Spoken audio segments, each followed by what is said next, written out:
Hey everyone, I'm Dr. Kelly Starrett, And I'm Juliet Starrett. and you're listening to the Ready State Podcast. You got it. You better stop it.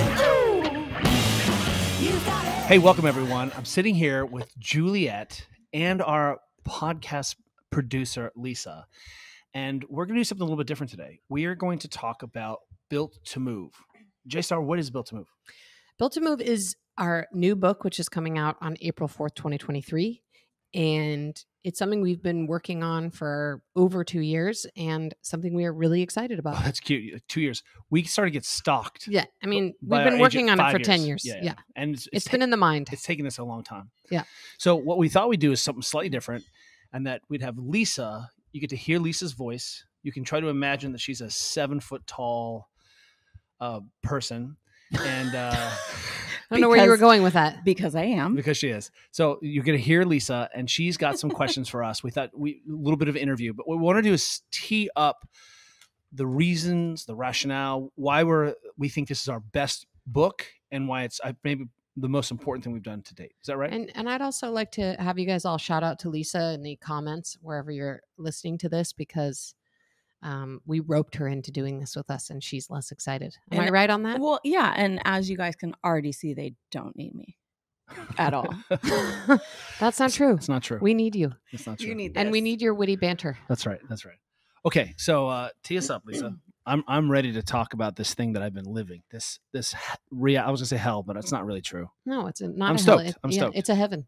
Yeah. We actually did versions See? of this. They don't need me, guys. We started talking about this. Like, I have lectured about this book to the CIA. True fact. Small fact. They can't talk about it though. We can't talk about it. No. That's actually true. To a room full of people named Kevin, which is really strange. Oh my God. Smith. Okay, well, first of all, you got to give the people what they want and tell them why BTM. What does it mean?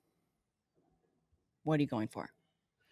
Well, I think the title is really important and I think really sums up what we've been thinking about and working on for the last bunch of years. And again, it stands for Built to Move. Built to Move, but we internally call it BTM. And Actually, Kelly yesterday was like, "What's BTM?" I was like, okay. "Built to Move." And internally, the rest of us call it Built to Move, BTM. BT Dub, Um, BTM. But I think that title is really important to us because I think sometimes Kelly more than me, but I think both of us, and I think the Ready State, we get pigeonholed into this corner of being like the stretching people, the mobility people. And really, I don't know how that happened. I don't know how that would. I don't know why anyone You would stretch think that. really well. He is very stretchy. Stretches. But I think at the core of what we've done and what the Ready State has always done is movement and trying to highlight the importance of movement in our lives and in people's lives. And we think it's sort of this missing pillar of health that's not talked about enough, which is sort of movement and bodily self-care in the form of mobility and other maintenance. Movement vital signs. Movement vital signs. And so, but what we've backed into is realizing that while mobility is a key part of being able to move and move freely for your whole life, there's all these other factors that are equally as important. And so It's more I of a think system. You're a it's system of systems. It's a system of systems. And you've chosen the word like built to. So you're insinuating to all of us that we're supposed to be able to do these things. And why is this the missing piece? Tell you, can I just be off color and off brand for a second? I mean, That would not be off-brand. Yeah, yeah. When has that ever stopped? I don't know if people really get the unfiltered Kel. No, they don't. You They need don't. most people get a first pass filter, Kel. And also, who's Kel? I call him Kel all the time. No. No. No. Okay. Who is it? Kel's? Kel's. Only I get Kel's to call bells. them that, and it's KELZ. Welcome to Inside Baseball. So I think we are at, I'm going to just call peak internet craziness, for lack of a better word right now. There's more confusion about what it is you're allegedly supposed to do every day, what journal, what color turmeric you take, what diet you're supposed to follow, what blue blocker glasses you're supposed to wear, how you're supposed to optimize and cut. And what I see is that we see a lot of misplaced precision out there. We're arguing, for lack of a better phrase. One of the phrases you'll hear Juliet and I talk about a lot in this book is, let's get everyone to base camp. What are the behaviors that a person should do almost every day that all integrate, that fit into your busy life, that allow you to be 100 years old. And it's not diet and exercise. There's the punchline. But the real question is, if we're arguing about what color rope and which macro best fits my like climbing style as I go up Everest, no one's even at Everest base camp. We need to get everyone to base camp first, and then we can have the next conversation. But we've skipped right over that. I think also if you look at all of the health metrics, basically any that you could come up with, like diabetes or obesity rates, ACL injury or rates. ACL injuries, Osteoporosis. people are arthritis. getting worse. We're getting less and less healthy. And this, despite the fact that there is this massive amount of easily accessible health related information out there for people. And I just saw that they're spending the health and wellness industry is a $3 trillion industry right now. So someone's making some money on this thing for well, sure. and I do think for people like us who have always gravitated towards exercise and health and fitness, and it's already part of our habit in our daily lives, like we are optimizing and we are getting better and faster and stronger, but we're like the tiniest little piece of the pie. Speak for yourself there, woman. Well, we're the tiniest little piece of the pie. We're like the 1%ers of health and fitness. Like we're definitely optimizing and getting better and making improvements. We're not leaving anyone behind. And we are you know, leaving everyone certainly there's a lot of amazing innovations and crazy, awesome stuff happening in professional sports and professional athletics.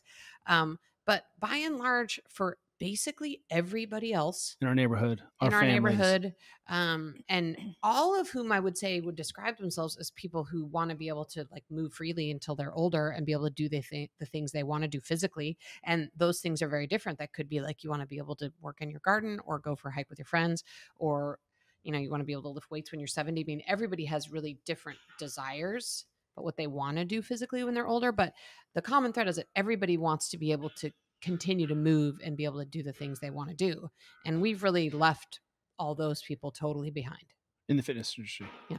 We allege to minister to those people, but we don't. We don't.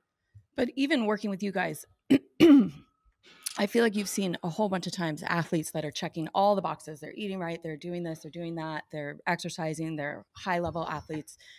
But if you ask them, well, what's your sleep data? What's that look like? And they can't even answer that. Well, you come up to a really interesting point, is that this book isn't about a set of remedial practices at all. That, you know, we're not saying like, oh, here's what our Tour de France cyclists are doing, or world champions or Olympians, and then here's what the rest of us do.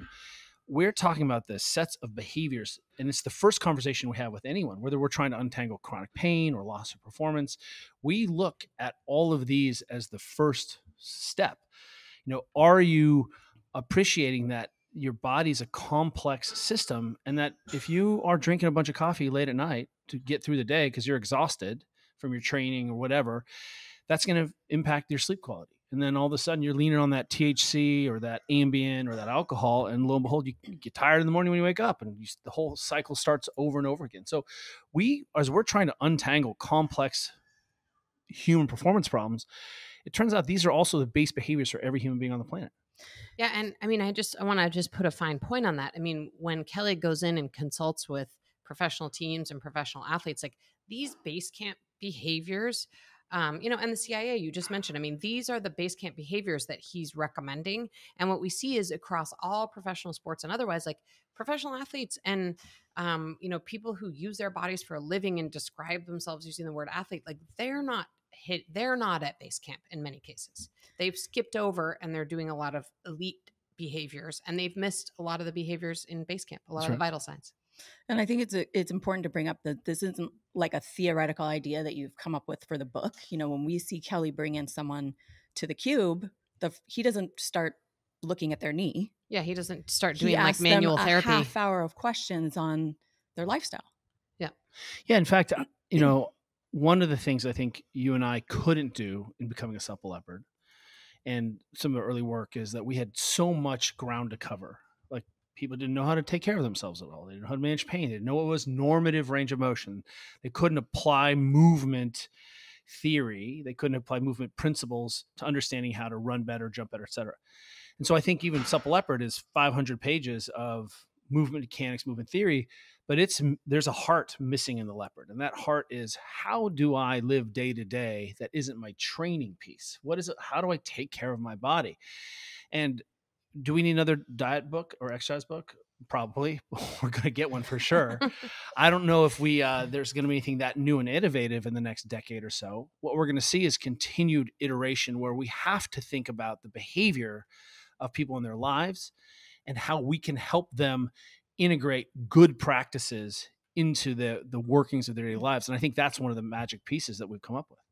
Well, and I think just quickly to add to that, we decidedly are not writing an exercise book. Nope. I mean, that was the goal. Even though we are lovers of exercise and we do it on the regular and we have our very basic tell recommendations. Tell people the truth. It's how you and I cope. Yeah, we exercise is probably our coping mechanism, and we're gym rats. And I think it goes back in many generations of people in our families who need to move to cope. But yeah, I mean, we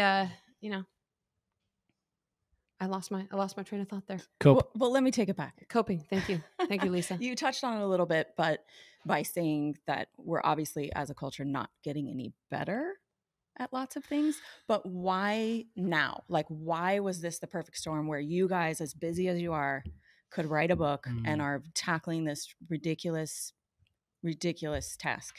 I think there were two big things that happened. I mean, one of them was just practically speaking that we used to own a gym and run the Ready State at the same time. So we were running two businesses. And I think part of it was just that you can't do everything and we're two humans. I don't know who needs to hear this.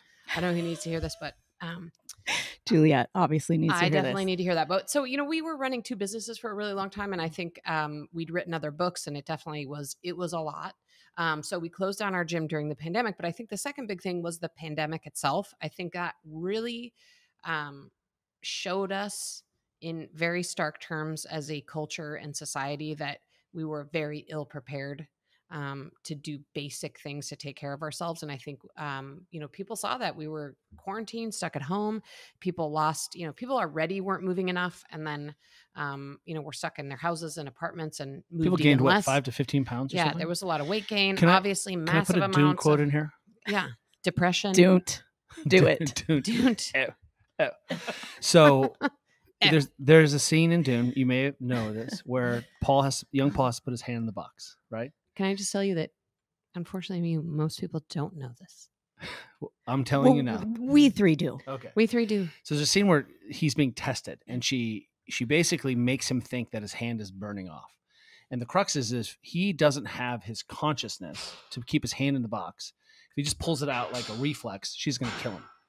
So he just has to stand there, and if he's in control of his emotions, he'll be able to just take it, right? And it's all mind control. And he pulls his hands in the box. It's totally fine. And she says, "Our test is crisis and observation." And that is the whole aspect of Dune, is that she tested him, and lo and behold, he was able to be human enough to be able to have the skills and the self-control and the self-discipline not to pull his hand from the box. What you're just describing was the pandemic, where we saw real crisis being applied to people's lives, where everything is turned upside down, they're trying to manage, and we did not have a set of behaviors in place where people knew what to do and could easily default to them without lots of instruction, without lots of money. A tonal or a Peloton in your thing was nice, but that doesn't scale, right? Food delivery and food prep doesn't scale. What we saw was that we saw the reaction, crisis and observation. The observation, to your point, was, man, we have really poorly prepared people to be human beings in the modern world. Fact. True fact. And I would just like to add, for those of you who are actually still listening to this, if you don't know already, Kelly is in a Dune encyclopedia, and actually left to his own devices, he would just go become a Dune professor. And if you haven't had a chance to see bad lip reading, don't. Kelly and I are jealous of you. Yeah. I mean, Lisa and Kelly have watched the Dune. It's a YouTube video, right? It's a bad lip reading. Do you think during that? I just want to say to both of you, you're what heaven drips. Are we going to be linking this in the show notes of this? Obviously. Okay. So I think the other elephant in the room. So we see that we're living through a crisis, and we're watching people cope in the strategies that they have. They're reaching for alcohol.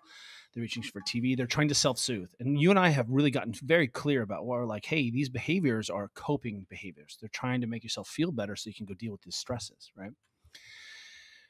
The other thing that I think is worth talking about is, I don't take this the wrong way, three-time world champion, superstar, CrossFit Games athlete. That's you, Julia. That is you, Julia. You weren't ready to write this book in your 30s. No, I mean, I think that Or even that's, in your 20s. No, I think that's a really good point. I mean, in our 30s and our 20s, we were trying to be radical. Yeah, when I met you, you were just go hard in the paint. Go hard in the paint. Consequences be damned. Yeah, exactly. I don't know. Yeah, we were. A little more focused towards performance. And I think, our whole performance. How hot paint. can we get this? Performance paint. Yeah, but I think that's. I think you're exactly right. Like, we were just trying. Our focus was athletic performance. Our focus was on working with elite athletes and high performers.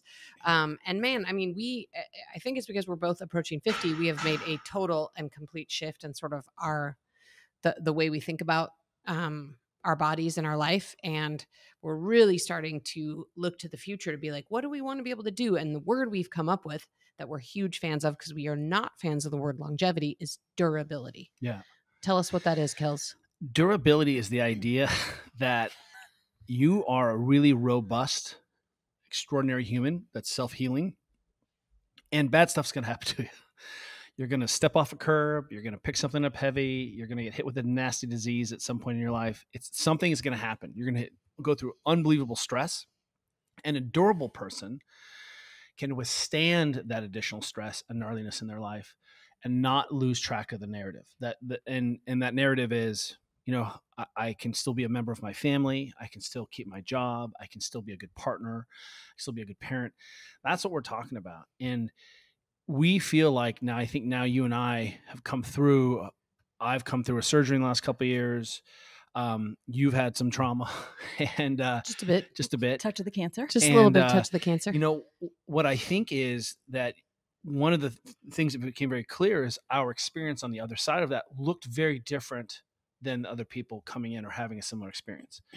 And some of that is, this happens to be our job, so we're quite good at it. But also, we went in with the longest run up. Like when I had my knee replaced almost 2 years ago, people were, the surgeons have been really kind of blown away at my outcome. And I'm like, do you know how long I trained for this? I've been trained for this surgery for so long.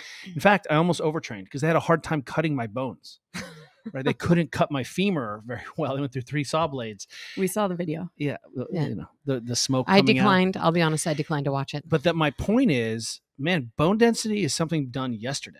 And we have been jumping rope and loading for a long time. And I think what ends up happening is people believe that these practices are super complex, that you have to have a high degree of education to do it.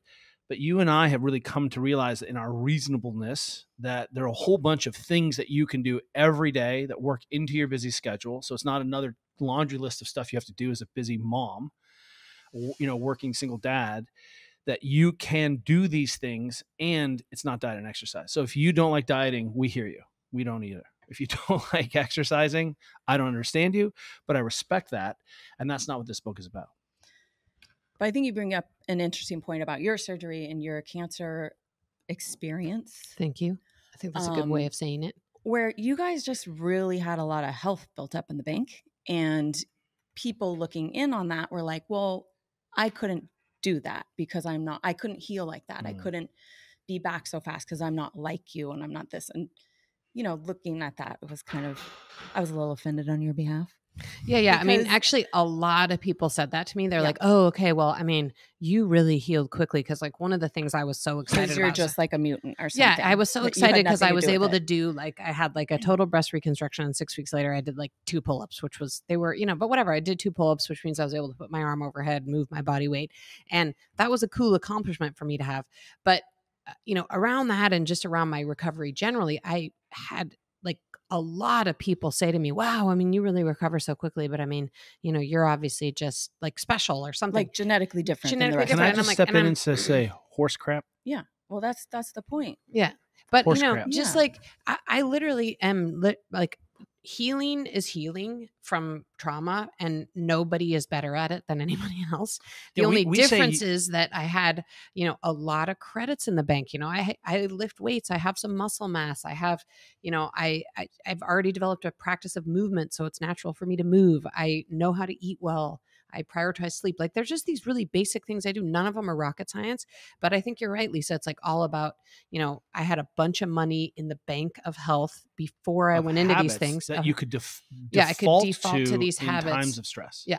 Yeah, When and you're- it wasn't like a new thing you had to like start doing. When you're trying to when make your you're way in recovering. times of change, you I think the other thing too, and I think this is why the title Built to Move is so important too, is that I think one of the things, and this is surgery specific, but one of the things that, and I understand why doctors tell people to like not move and protect, because, they're construction workers and they don't want people to fall or have challenges and they have to redo surgeries or whatever. So I understand where doctors are coming from, but I also know in my own experience that the only way to really recover well from surgery is to move, like keep moving. and when you say that could be squatting to the couch. Yeah. That can be Well, and also walking, when- sitting on the floor. That's Yeah. what we mean by moving. You need to move more. And Yeah. soon after surgery, everyone having breast reconstruction is like, oh, I can't lift my hands above my head. But I saw you out in the outdoor gym slowly Yeah. putting a dumbbell up.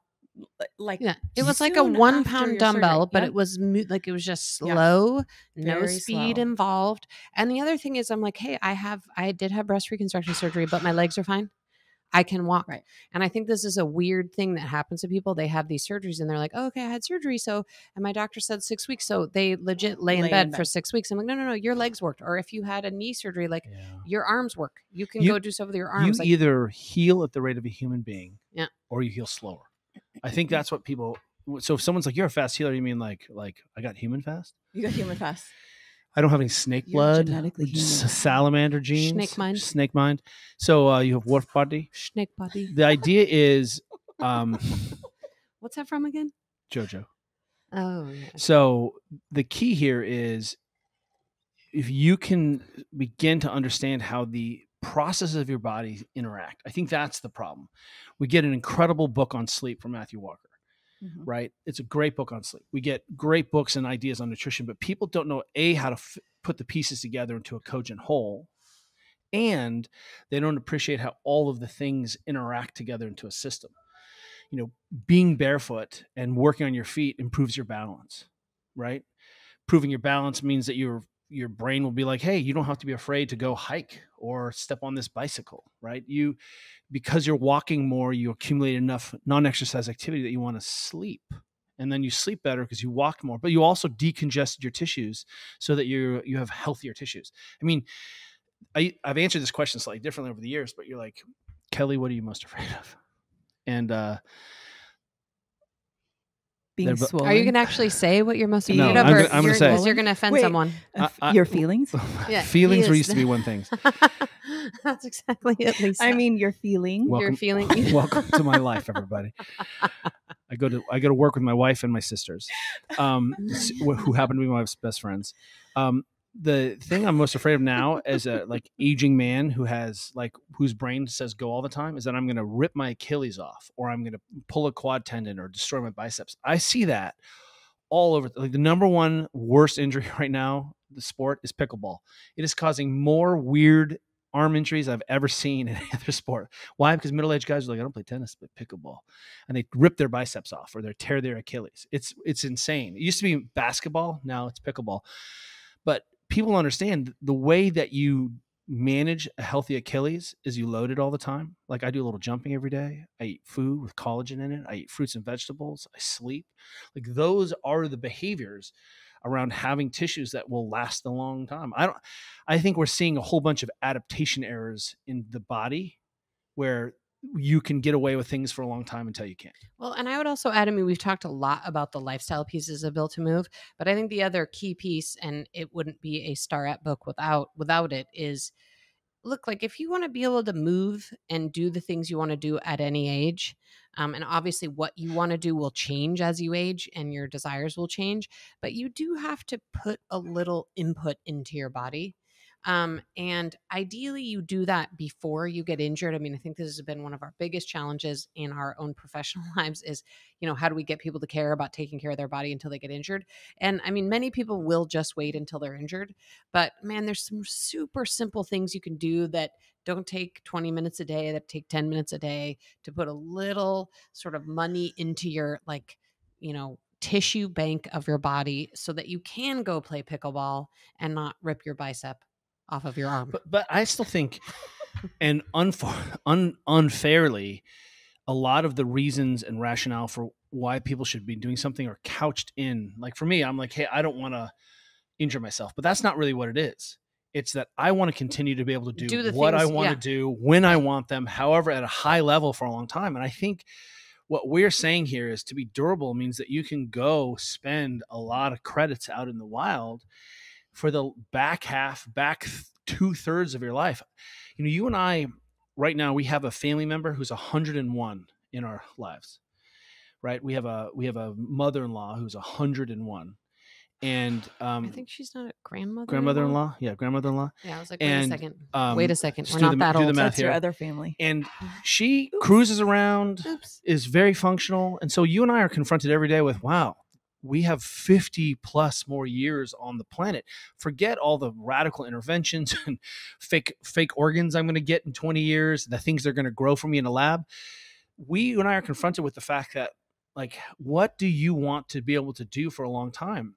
And it turns out I've worked really hard in our lives to get to this point where we're just starting to play. We're about to punk out our little kids and kick them out to college. And you and I are like, let's go hike, let's go bike, let's go boat. And I want to be able to do all those things. Fact. And I think it doesn't matter if you even want to bike or hike or CrossFit or whatever, the things that we like to do. Like, I don't care who you are. Everybody wants to be able to like move through their environment. And pain-free. Whether that's like go to the playground with their grandkids or go for a walk with their friends. I mean, everybody has movement goals when they're older. Or live independently. when Or they're older. Oh, yeah, that's independent huge. living goals. I Totally. mean, we all have those goals. And the key to that is movement. I mean, you're in the sniff the moment you can't move around anymore. You can't get up off the ground. Boom, you're in a skilled nursing facility. Yep. That's a really good point. And, the other come back to Lisa's point, though, is if you are a high performer, this book will still speak to you. In fact, one of the reasons we wrote this is that we felt like people became the nodes of change in their communities, where they became the health. They got some consciousness. They started exercising, started eating a little differently. People were like, well, dude, your skin looks great, or your eyes look clear. How'd you lose all that weight? And all of a sudden, Your eyes look clear. keep up. And all of a sudden, that person becomes the node. And what we wanted to do was write a book that this person could give to every family member who's not a diet. Like, I could never do. You mean giving out a 500-page movement and mobility textbook? May not be the best gifting book. People don't know that the next edition of Supple Leopard will have a percussion tool built in and a scraping tool and an it'll have a NMES handle device. because you have to carry it around with Yeah, a like a handle like a case. kettlebell You because have it's to so plug it heavy. in, charge it. Because by that point it will be 1,200 pages long. It'll be hot. You put it on your back. But the idea is, imagine if Rock some with it. just with the book. Yeah. It's like a kettlebell, but a book. You strap it on. So if someone, that's a different kind of book. If someone went to their doctor, went to their nurse practitioner and said, hey, I really want to get off these blood pressure medicine, where do I begin? The conversations do not happen in the hospital, in the doctor's office. We have to meet people in their homes, in their places of work. And that's the place where we're going to see a health revolution. Otherwise, it's going to be more of the same. Fact. And just helping people understand that you can take a lot of control of your health that has nothing to do with seeing a doctor if you've got a little pain in your knee. Right? And I you think need to eat more bananas. Just eat a I banana. know we need to wrap this up, but I think the point I'd like to make, and I cannot emphasize, is one of our huge goals with this book was to show and give a lot of examples about how accessible these practices can be in a busy life. And that's, people with little kids and full-time jobs. And Because Taking I care think of family members. I do think some of the perception, which probably isn't totally a correct perception, but I think the perception that the internet gives us is that a lot of people that are in our space, in the health and wellness space, that we just, work out 6 hours a day and, are in our sauna and ice bath, and maybe we Optimize send, the cutting of maybe my we send onions. 2 emails and we do a lot of meal prepping. But we really wanted to show is that like, we're really a lot like most people. We spend most of our days in front of the computer at an office, in a not very glamorous way. And we really wanted to show people how you can, a lot of the habits we're suggesting here can be really added in to your life without a bunch more time. It's really almost just a different way of thinking about the time that you do have. Stars, they're just like us. Yeah, well, I do think that's an interesting point because you guys talk a lot about how much health you do have in the bank and what you've been doing your whole lives to prepare for all the things you want to do. But it's not too late for anyone to start with the littlest these things. behaviors are all additive. And it's expand. Who were we just talking to that Perry. said expand? We just want to expand. Like, don't have to change. in this diet, No, in this expand. book, we have Expand a what chapter on you're doing. nutrition. We that's think is one of our favorite chapters on nutrition of all time. We wrote it. We've consumed every nutrition book and seen every diet. And guess what? There's not a single thing we tell you not to eat. We just think you're actually not even hitting the basics. I do really like the idea of expanding though, versus changing. It's just expanding. Expanding. We're going to So expand. you would say if I found Quaaludes, I could eat them. I would say you would expand If you found them in on your the dad's drugs you're already basement. taking. And what we're referring to is this person who found a bottle of Quaaludes in a grandparent's basement. And the question at the table is, do you just retire on that day? What do you do? Yeah, like what do you do when you find the bottle that says Quaaludes? I think nothing else for the rest of your life. Yeah, I think that's it. You've I peaked. thought Quaaludes were a fake thing. I thought that was like a thing What? that you just made up. Are you It's like kidding? from the 70s or 60s. No. What was that other meme? The only thing I'd use a time machine for would be to go back in time and do Quaaludes. Yeah, but I didn't like what? I don't even know. I'm still square. We need to find that meme right now. Thanks, All Lisa. right. All right, should we let's wrap this it up? by reiterating the book when it's out, where you can find it. It is Built to Move, the 10 essential habits to help you move freely and live fully. It's out April 4th, 2023, published by Knopf, which we're very excited about. And stay tuned for tons more info in the Can coming you actually months. find it already? The true cover isn't up, but No, it's on builttomove.com. But it has a cover that looks like a Stoic by dictionary. yes, it looks like a dictionary from the 1800s. That's right. Perfect. Thanks. Thank you.